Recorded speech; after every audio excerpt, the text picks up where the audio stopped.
lá, galera, vamos lá, vamos tentar agora, né? Vamos tentar agora. Estamos aqui analisando as pegadinhas que podem aparecer na sua prova, não é isso? Bacana, agora você, né, tá com as informações aí e aqui eu vou mostrando como examinador, não tem pra onde correr. Não tem pra onde ele correr, né? Que agora a gente vai fechar em cima dele. Culpabilidade você não vai errar mais não, nunca. Bacana, tranquilo? Porque o que ele pode tentar mexer com você aqui, a gente já jogou na Zuc Didática. E eu estava aqui na questão de número 3. Começa 3 de novo. Vamos lá então. São pressupostos. Isso, vamos lá. São pressupostos da culpabilidade. Pô, o professor já falou aqui quais são os pressupostos da culpabilidade. Ele falou os fatores que excluem. Né? Esses pressupostos da culpabilidade são aquelas colunas que ele falou. São 3 colunas que seguram a culpabilidade numa visão finalista, né? Entendeu não? Então, veja, eu tenho que ficar ligado. Eu tenho 3, né? São que seguram a culpabilidade, né? São as colunas. E ele falou aí os fatores que acabam derrubando essas colunas. E eu tenho que saber que determinado fator vai atingir determinada coluna. Entendeu? Não? Então vamos lá. Pressuposto da culpabilidade. Imputabilidade. Imputabilidade é coluna? É pressuposto? Sim ou não? Imputabilidade. Sim. Potencial conhecimento da estudo do fato. É coluna? É. Sim. Exigibilidade de conta adversa. Sim ou não? Sim. Aí vem. Dolo e culpa. Aí não. Beleza? Então, se liga, se liga. Na pegadinha, ele mistura entre os pressupostos da culpabilidade elementos de outra estrutura do crime. Ele joga nexo causalidade, que é do fato típico, ele joga dentro da culpabilidade. Ele joga dolo e culpa, que são do fato típicos, ele joga dentro da culpabilidade, dizendo que é pressuposto. Entenderam ou não? Ele joga resultado é do fato típico, ele tira do fato típico e joga na culpabilidade, dizendo que é pressuposto. Entendeu? Então fica ligado nos pressupostos. Bacana? Tranquilo? Legal? Professor, você poderia, conta adversa, que eu nunca entendi isso. E até mesmo da imputabilidade. Rapidinho, você pode? Vamos lá. Quando eu falo de imputabilidade, o que é imputabilidade? É a capacidade do agente entender o caráter ilícito do fato, né, ou determinar-se de acordo com esse entendimento. É o agente saber que é ele entender, né? Ele entender, tá certo? Que a ação dele, né, é uma ação ilícita. Não é isso? Ele tem a capacidade de saber. Bacana, né? A capacidade de entender o caráter ilícito do fato. Né? É o Tício que está furtando e ele sabe que aquele ato de furtar é contrário ao direito. Né? E ele, veja, consegue se determinar de acordo com esse entendimento. Se furtar é ilícito, por que furtar? Então eu não posso furtar. Entenderam ou não? Imputabilidade. Quando ele fala, professor, e esse potencial conhecimento da ilicitude do fato? Potencial conhecimento da ilicitude do fato é o seguinte: será que esse agente ele tem a possibilidade de saber que existe uma regra proibitiva? Ou seja, será que ele tem a possibilidade de saber, né, que existe uma norma incriminando aquela conduta? O Tício, cara, ele tem a capacidade de entender o caráter ilícito do fato, beleza? Ele tem imputabilidade. E outra coisa, ele estudou em boas escolas, entenderam ou não?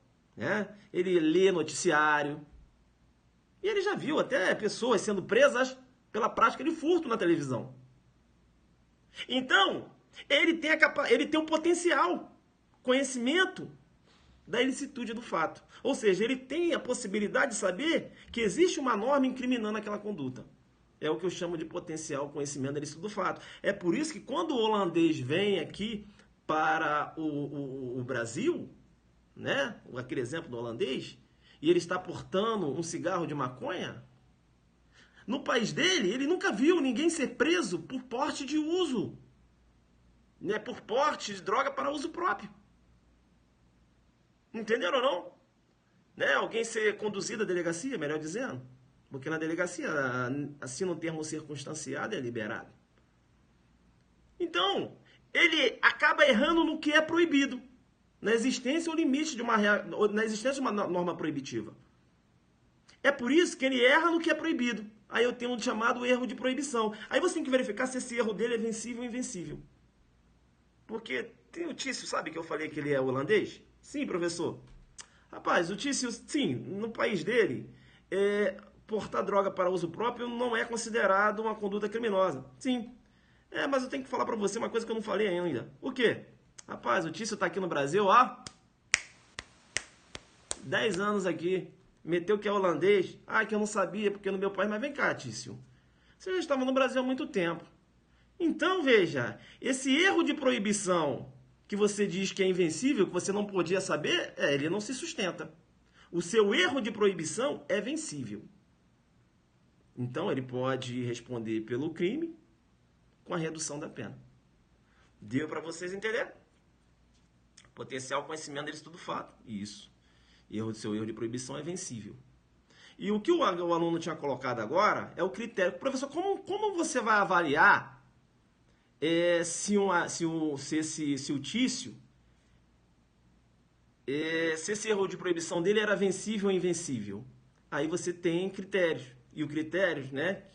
Veja, quando o agente diz que não sabia e tal, se diz profano, você tem aí o critério da valoração paralela na esfera do profano, que não vai cair pra gente escrivão, beleza, pessoal? Galera de delegado, agora sabe o que é valoração paralela na esfera do profano.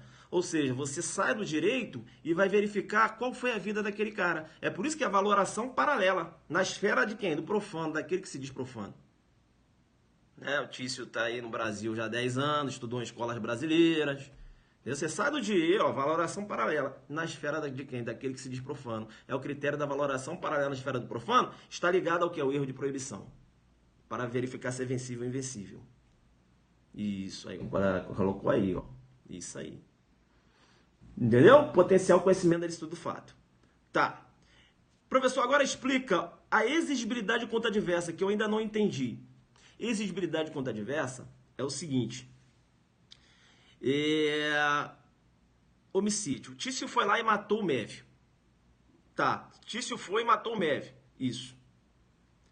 A sociedade poderia exigir do Tício uma outra conduta? Poderia a sociedade exigir? Sim. Qual? Não matar. Entendeu ou não? Deu para entender? Então, em determinada circunstância, a sociedade, é perguntado à sociedade, será que poderíamos exigir dele uma outra conduta? Pode. Então é exigível, ou seja, então tem culpabilidade. É por isso que o agente que está sobre uma coação moral irresistível, o cara estava com a arma apontada na cabeça do Tício. Para o Tício matar o Mévio. O Tício foi e matou o Mévio. A sociedade aí ó, ele tem capacidade de entender o característico do fato, Tício? Sim. Ele tem potencial conhecimento da estudo do fato? Sim. Tem duas estruturas segurando a culpabilidade. Vamos dar a terceira agora.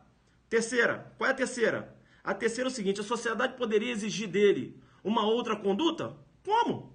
Se o cara estava com a arma na cabeça. Aí, eu derrubo a terceira coluna. Que é qual? A exigibilidade contra adversa. Aí o Tício fato típico, antijurídico, mas não tem culpabilidade. Porque agiu mediante a coação moral irresistível, que vai excluir a terceira coluna da culpabilidade, que é a exigibilidade contra adversa. Aí eu tenho agora um superior hierárquico que deu uma ordem para o Tício. Cara, mas não tinha como saber que aquela ordem era ilegal. E o Tício foi lá e praticou um crime. A sociedade poderia exigir do Tício uma outra conduta? Como poderia exigir de uma outra conduta se ele não sabia que aquela ordem era uma ordem manifestamente ilegal? Entendeu ou não? Bacana? Então, entenderam ou não? Como se trabalha isso? E aí, em cima desses fatores de exclusão, das colunas, dos pressupostos da culpabilidade, que o examinador monta as pegadinhas. Vamos continuar então? Vamos continuar. Aí eu falei da questão número 3. Vamos para 4 agora. 4.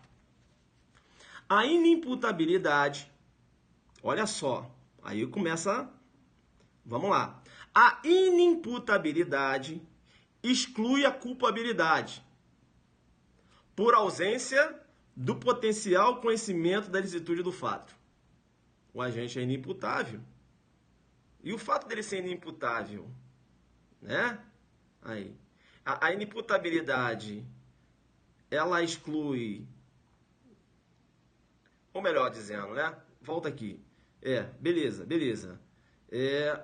A doença mental, né? No momento do crime, né? A doença mental, no momento do crime, beleza? O agente estava cometido pela doença mental no momento do crime, que retirou a capacidade de entender o caráter ilícito do fato ou determinar-se de acordo com esse entendimento. Porque não basta só que o cara tenha uma patologia, a patologia tem que influenciar no momento do crime.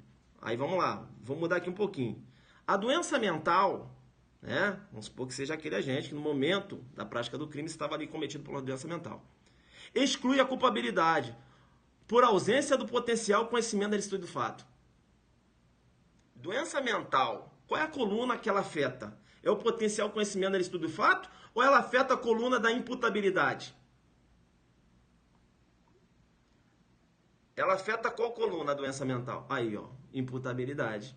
Aí o examinador, ele sabe que a doença, ele sabe que você estudou, que a doença mental exclui a culpabilidade, ele sabe. Aí ele coloca assim, ó, a doença mental exclui a culpabilidade. Ó, coloca assim. Aí você já acerta, vai errar. Aí lá no final ele fala assim, ó, por ausência do potencial conhecimento da ilicitude do fato. Aí você erra. Porque ele falou a coluna, mas usou um outro fator de exclusão de uma outra coluna. E jogou lá. E você ficou só com aquela, a doença mental exclui a culpabilidade. Sim, mas ó o fundamento. Por ausência de qual elemento? Ele meteu o potencial conhecimento da ilicitude do fato, marcou lá o bobão. Rodou. Por quê? Não é potencial conhecimento da ilicitude do fato, é imputabilidade. Entendeu? Como essas pegadinhas, é isso. Acabou, pô. Tu montou ali o seu joguinho, acabou, meu irmão. Aqui tu fica esperto. Você sabe que exclui, agora tem que saber, né, qual a estrutura, qual a coluna que será derrubada, e aí o fator de exclusão. É ali que você tem que trabalhar. Vamos para a questão de número 4. Isso, vamos para a questão do número 4. 4 eu já fiz, né? Vamos para o número 5. Isso. Aqui não. Vamos lá. Presta atenção. O erro de proibição evitável. Erro de proibição evitável ou vencível exclui a culpabilidade. Erro de proibição exclui a culpabilidade? Depende. Erro de proibição? Isso, erro de proibição invencível, não vencível. Porque o vencível, você tem redução de pena. Entendeu? Então se liga. Aí ele coloca lá o erro de proibição, você sabe que erro de proibição na sua cabeça, né? Bem, sem erro de proibição, mas tem que saber que é o inevitável, o invencível. O vencível não, aí ele coloca lá, tu sai marcando. Tá errando. Porque tem que ser o invencível, o vencível. Beleza? Agora tem muito examinador que ele joga lá, beleza? Aí ele esquece de escrever evitável e inevitável. Bacana, aí dá, né? Agora uma questão de múltipla escolha, não tem outra, tu vai naquela lá. Beleza? Mas é um erro de proibição, inevitável e invencível. Porque se for evitável ou vencível, você tem diminuição de pena, não exclui a culpabilidade. Inclusive, o agente recebe uma pena. Vamos para a questão número 6. O erro de proibição invencível ou inevitável exclui a culpabilidade por ausência da capacidade de entender o caráter ilícito do fato ou determinar-se de acordo com esse entendimento. O erro de proibição invencível ou inevitável exclui a culpabilidade por ausência da capacidade de entender o cara lá, matou, né? Ó, peraí, não tá aqui no fator de exclusão da coluna da imputabilidade, não. Ele está aqui, ó, no fator de exclusão da coluna do potencial conhecimento desse do fato. Então, veja, agora eu usei erro de proibição invencível. Você sabe que o erro de proibição invencível exclui a culpabilidade, mas aí eu troquei o elemento. Eu falei que exclui por ausência da imputabilidade, quando não. Exclui por ausência do potencial conhecimento de estudo do fato. Tá dando para você pegar, tá pegando a malícia aí, guerreiro? Entendeu agora como você trabalha essas questões de culpabilidade, nível de escrivão e agente, é claro? Onde é que ele vai tentar? Acabou, mano. Tu botou aqui, tu sabe os fatores de exclusão? Acabou, filhão. Vamos para a questão número 7. Entendeu? Vamos para a questão número 7. São 10 questões. Depois eu vou dar mais umas informações aqui e a gente fecha a aula. Né? Nível escrivão e agente. Comecei com um jogo duro, falando das teorias aqui, para o pessoal de delegado, sabe como é que é, né? Tu já dá neles, eles já... Né? Aí já o aluno jogando valoração paralela de falha de profano, lá imputabilidade, eu chamei para cá, não faz isso não. Vem para cá, né? Ele lê um pouquinho e sai jogando, né? Não, o prof aqui dá uma estudada, né? Dentro da humildade. A gente sempre está fazendo uma revisão. Então você vai me ajudar no aulão. Porque quando eu, tô lá, né? Falando lá dos elementos, fatores de exclusão, jogando duro, falando rápido, tudo tá ligado, porque eu dei aula para você antes. Você vai me ajudar no aulão. Posso continuar? Posso continuar. Então os níveis o nível, né, das questões lá do aulão é nesse nível aqui. Eu preciso que o cara tenha um conhecimento. Senão não vai resolver.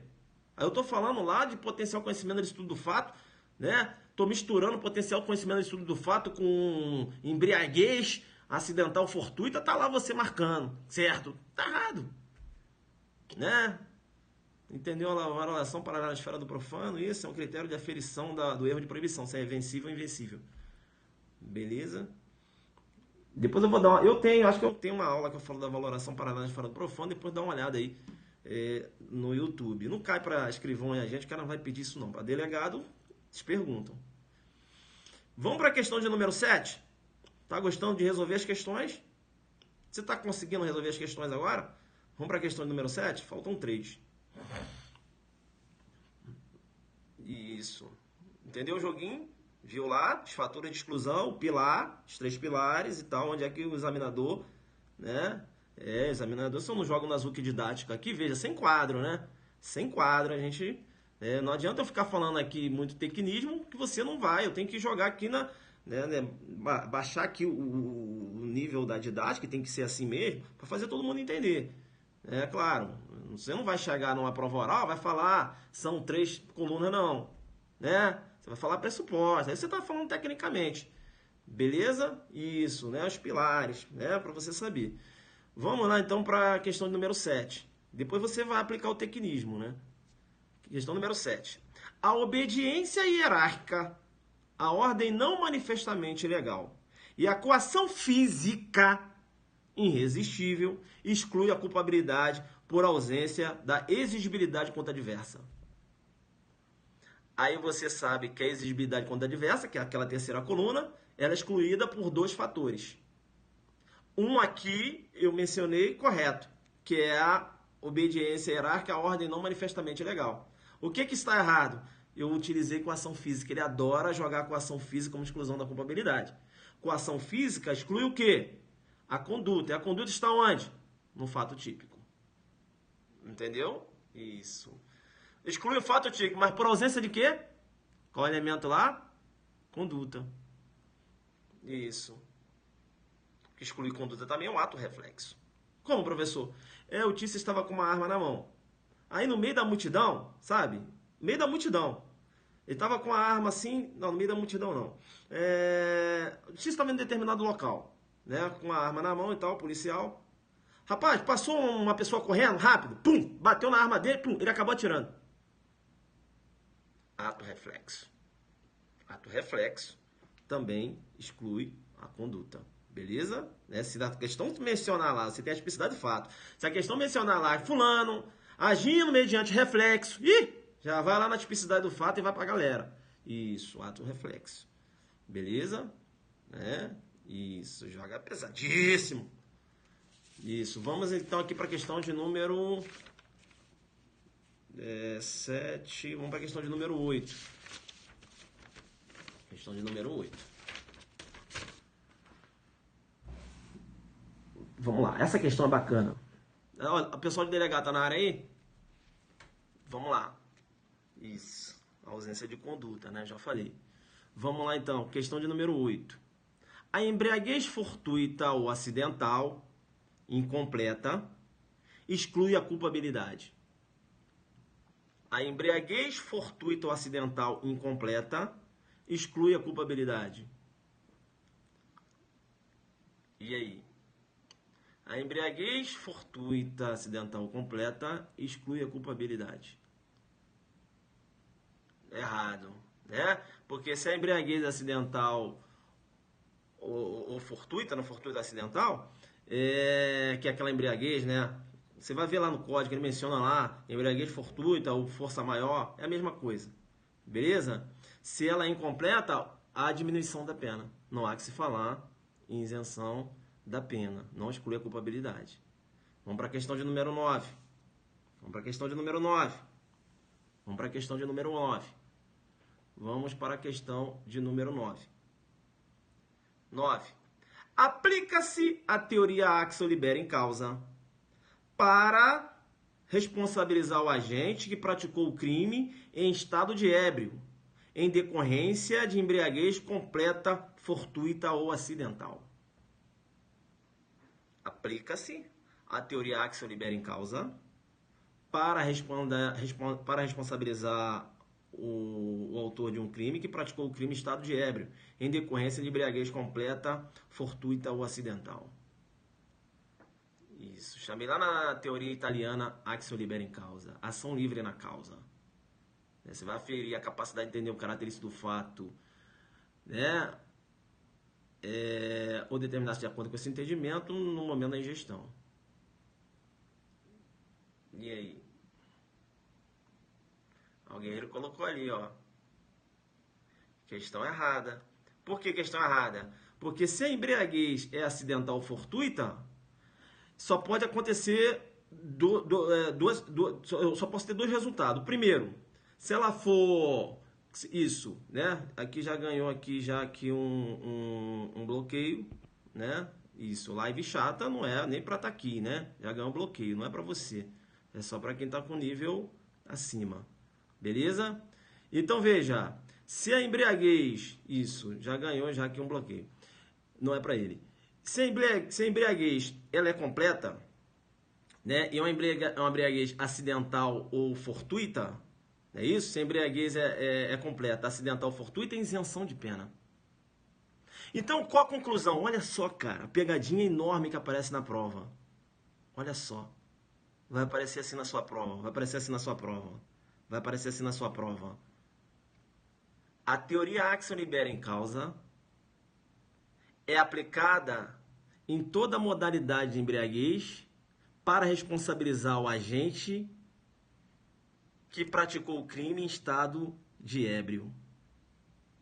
Aí você sabe que a teoria Axel-Libera em causa é utilizada para responsabilizar penalmente o agente que praticou o crime em estado de ébrio. Aí ele fala em toda modalidade de embriaguez. Só que se liga, guerreiro. Teoria Axel-Libera em causa não se aplica a embriaguez fortuita ou acidental. Por quê? Porque sendo ela completa, o agente é isento de pena. Beleza? Professor, e se for incompleta? Ah, incompleta? A diminuição de pena. Então, professor, ele não vai aplicar a teoria Axel-Libera em causa? Não. Por quê? Porque ele tinha uma capacidade de entender, mesmo que limitada, no momento do crime. A teoria Axel-Libera em causa é aplicada, né? Quando eu tenho uma embriaguez completa, né? E o agente não consegue entender o característico do fato, determinar-se de acordo com o seu entendimento. Aí você vai aferir no momento da ingestão. Deu para entender? Então, cuidado! Cuidado! Não caia nessa pegadinha de aplicar a teoria Axel-Libera em causa. Isso é para quem está com nível alto, não é igual esse bobão que levou um bloqueio, não. Para ele não dá, nível é... Ele nem sabe o que eu estou falando aqui. Né? A teoria Axel-Libera em causa, ela só vai ser aplicada em duas modalidades de embriaguez. Qual, professor? Quando a embriaguez for não acidental, que é chamada, que pode ser voluntária ou intencional. Qual? Professor, o cara só queria beber. Ele só queria beber. Bebeu, ficou doidão, praticou o crime. Teoria Axel-Libera em causa. Seja, ele vai responder, seja por embriaguez completa ou incompleta.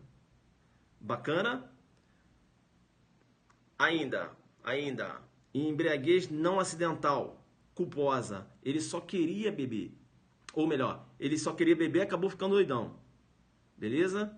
Tranquilo? Ele queria beber, ele só queria beber, mas acabou ficando doidão. E o outro queria só ficar doidão. Na embriaguez voluntária intencional, só queria ficar doidão. Ficou doidão e praticou o crime. Vai responder. O outro não queria ficar doidão, mas bebeu. E ficou bêbado culposamente. Vai responder também. Aqui eu vou aplicar a teoria A que se libera em causa. Bacana? Embriaguez não acidental. Segunda embriaguez, modalidade de embriaguez, que eu vou aplicar a teoria A que se libera em causa. Na embriaguez pré-ordenada, também chamada de dolosa. O cara bebe para praticar o crime.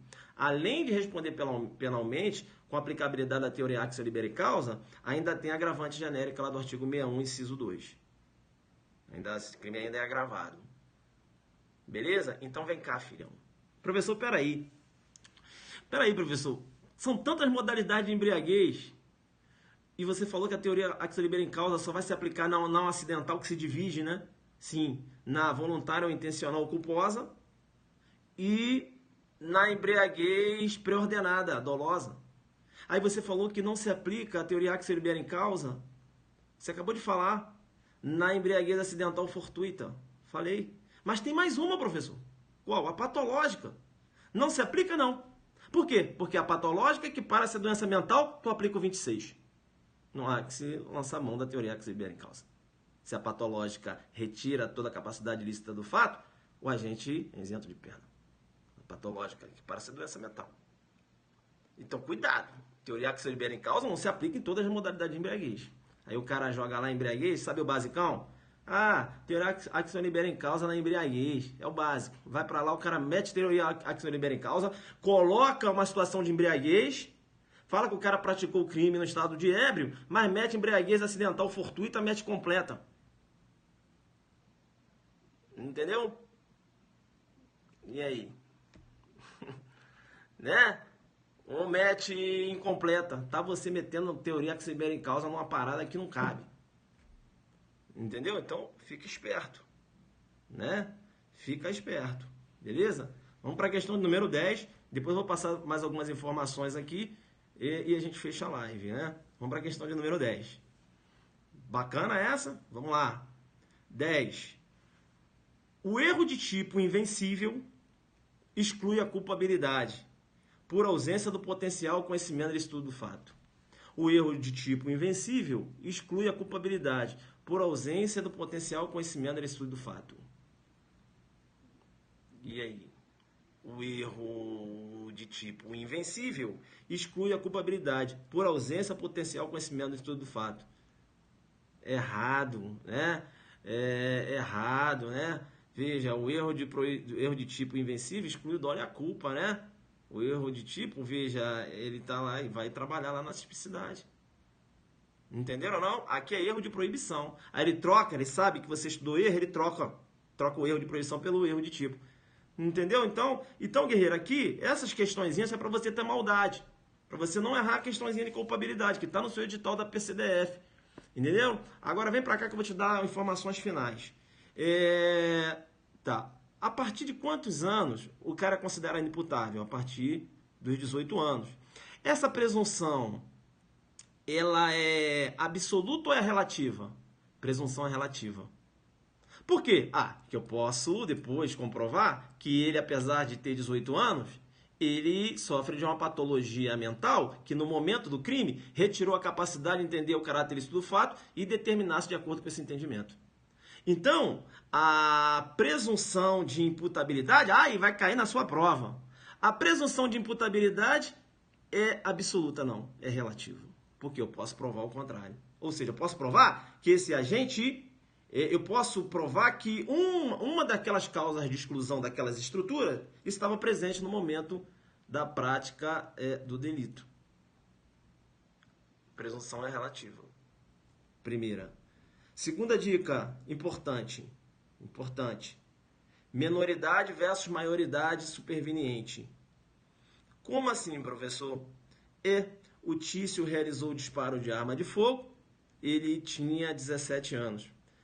Aí, nesse momento, atingiu a vítima. A vítima foi para o hospital, no outro dia ele completou 18.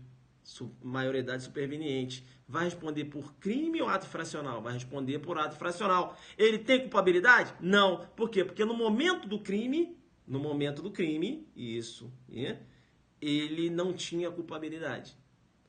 Ele era considerado inimputável. Entendeu? A culpabilidade você vai ferir no momento do crime. Se o agente tem capacidade de entender o característico do fato, de determinar-se de acordo com esse entendimento, se ele tem o potencial conhecimento da estudo do fato, se a sociedade poderia exigir dele uma outra conduta, que é a exigibilidade contra adversa. Entendeu? Vamos continuar. Menoridade versus emancipação civil. O fato da codificação civil, possibilitar alguns casos lá que você já estudou direito civil, sabe disso, da emancipação da maioridade, não afeta a parte penal. Então, a emancipação civil não torna o menor de 17 anos imputável. Ele continua sendo inimputável. E quando eu falo de inimputável, vai cair na sua prova. Qual o critério adotado? Qual o critério que o Código Penal adota? Quando o critério para aferição da imputabilidade é o biopsicológico. Não é isso? É a regra. Quando eu falo do menor de 18 anos, aí entra a exceção. Aí o critério é o biológico. Beleza? Menor de 18 anos, exceção. O critério é o biológico. E quando eu trato do maior, lá daquele jovem que tem 18 anos, que já tem a maioridade penal. Veja, aí o critério é o biopsicológico. Beleza? Ou seja, quando você trata de inimputável, quando você trata de inimputável, em relação à inimputabilidade, isso que eu queria falar, inimputabilidade. Em sede de inimputabilidade, você utiliza o critério biopsicológico, ou seja, a doença ela tem que afetar no momento da prática do delito. Bacana? Tranquilo? Então, a doença afetando a parte psicológica do agente no momento do delito. É por isso que é saúde, vida psicológica, afetou no momento do crime. Entenderam ou não? Bacana? E quando você fala do menor? O menor é só biológico. Ou seja, não me interessa se ele tinha a capacidade de entender o característico do fato menor. Para mim, ele sempre tem um desenvolvimento mental incompleto. Não me interessa a parte psicológica dele. Para mim, é absoluta isso. É por isso que o critério é biológico do menor e não biopsicológico. Deu para entender? Volta para cá, para a gente fechar. Tá, aí eu tinha falado para vocês essa questão aí da doença mental, Que eu posso ter esse transtorno transitório também entra lá. Eu falava lá do delírio febril. Bem, bacana. Outra informação importante que pode cair na sua prova pode cair na sua prova assim, Olha bem o que eu vou falar. Em sede de inimputabilidade, prova do CESP. Em sede de inimputabilidade penal, basta simplesmente que o agente padeça de alguma enfermidade mental e que a referida doença seja comprovada mediante prova pericial para isenção da pena ou de culpabilidade. Em sede de inimputabilidade penal, basta simplesmente que o agente padeça de alguma enfermidade mental e que a referida doença seja comprovada mediante prova pericial para isenção de pena ou de culpabilidade. Eu tenho o Tício. Tício é um doente mental. Praticou um delito. Eu já posso falar que o Tício não tem culpabilidade? Professor, mas você falou que a doença mental é um fator de exclusão da imputabilidade? Acho que sim, calma. Calma. O simples fato de uma pessoa ser portadora de uma doença mental, isso não quer dizer que ela seja inimputável, não. Como assim?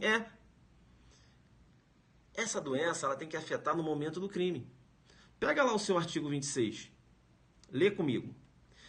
Pegou aí? Olha o que ele fala. É isento de pena o agente que, por doença mental, desenvolvimento mental incompleto ou retardado, aí entra agora a parte mais importante, era ao tempo da ação ou omissão, ou seja, a doença tem que influenciar no momento do crime, inteiramente incapaz de entender o característico do fato ou determinar-se de acordo com esse entendimento. Então, existem algumas patologias que são consideradas doença mental, mas o cara tem momento de lucidez. Tem hora que ele tá doidão, tem hora que ele tá bem. Tem hora que ele tá doidão, tem hora que tá bem. Tem hora que tá doidão, tem hora que tá bem. Tava doidão. Quando praticou o crime, estava bem. Esse cara, apesar dele ter uma doença mental, vai responder penalmente. Por quê? Porque no momento da prática do delito, ele não estava manifestando aquela patologia. Entenderam ou não? Entenderam? Então não basta que o cara seja doente mental. Quando eu falei lá que a doença mental exclui a imputabilidade, sim, a doença mental, mas que tem afetado a gente no momento da prática do crime. Então isso aqui é uma questão que pode cair na sua prova. Ele adora cair, essa questão cai direto. O cara joga lá a doença mental e o aluno acaba marcando direto, né? Então calma, né? Aquela doença tem afetado. E como colocou essa questão do CESP, ó. Em sede de inimputabilidade penal, não é isso? Em sede de inimputabilidade penal, basta simplesmente que o agente padeça de alguma enfermidade mental. Olha, basta simplesmente... Opa! Ou seja, ele está falando em sede de inimputabilidade, basta apenas que o agente tenha uma doença mental. Aí ele continua. E que a referida doença seja comprovada mediante prova pericial pela isenção... mediante prova pericial para isenção de pena ou culpabilidade. Peraí. Basta que o cara seja doente mental? Não. Ah, mas tem um laudo, sim, mas vem cá. No momento do crime, essa doença, ela retirou a capacidade de entender o caráter ilícito do fato ou determinar de acordo com esse entendimento? Não retirou, então esse cara é culpável. E é um culpável tendo uma patologia. A patologia ela tem que agir no momento do crime. Deu para entender essa? Beleza? Então, pessoal, é isso, né? Claro, não foi uma aula de culpabilidade, mas uma aula aqui para pegar as principais pegadinhas. Claro, uma aula para quem estuda, né? O basicão não consegue. Aí já não dá para ele, já não dá não. É muito pesada. Deixa eu tentar ler aqui, ver se eu entendo alguma coisa, porque ali o nível tá demais. Beleza? Então, para quem tá afiado, é só, né? Deixa eu pegar meu PDF aqui do curso tal, que eu vou fazer PCDF. Mas se der de cara com meus alunos, vai ganhar torpedão. Vai ganhar um cargueiro. Porque se cair aqui, meus alunos não vão errar e o basicão vai errar, né? É isso aí. Beleza? Tá, deixa eu ver se tem mais uma informação aqui, cara. Não passei, acho que eu passei todas. Entenderam, pessoal? Então, chega lá no aulão, né? Então vai tranquilo. Ah, tá. Já ia esquecendo. Tem uma pegadinha também, muito interessante, que fala lá do estupro de vulnerável. Eu vou falar lá. E aí, uma questão muito interessante que também pode fazer você errar. E é o mesmo raciocínio aqui. Aí tá dizendo lá, eu coloquei essa questão no aulão. Caracteriza o estupro de vulnerável, né? O Mévio tem a namorada dele é doente mental. Só que na questão coloca fulana, doente mental, aí eu coloco logo uma vírgula, com a capacidade, né, de discernimento para a prática sexual, coloquei assim, e continuei, né? Aí coloquei lá, né, e o Tício, né, que é namorado de fulana, teve sexo com fulano e tal. Diante do caso concreto, caracteriza, né, considerando a doença mental, já puxo para cá, a vulnerabilidade. Tício vai responder para o estupro de vulnerável. Ao aluno, doente mental, sexo doente mental, estupro de vulnerável. Bum! Errou. Errou por quê? Não basta que a pessoa seja doente mental. Né? Essa doença mental ela tem que retirar a capacidade de discernimento para a prática sexual. Como assim, professor? A questão é o seguinte. Existem algumas patologias que a pessoa é considerada doente mental, mas ela pode consentir com prática sexual. Porque pensar diferente seria você negar o sexo ao doente mental. Entendeu? Afetaria eu jogando duro. O princípio da dignidade da pessoa humana. Quer dizer que se a pessoa é doente mental, ela não pode ter sexo? Né? É doente mental, mas ela tem desejos. E esse desejo ele não é retirado porque ela tem uma patologia. Então depende da patologia. Tem patologia realmente que a pessoa não sabe o que está fazendo. Agora, tem patologia que a pessoa é doente mental, mas ela tem a capacidade de consentir com o ato sexual, entendeu? Não? Então não basta que seja doente mental.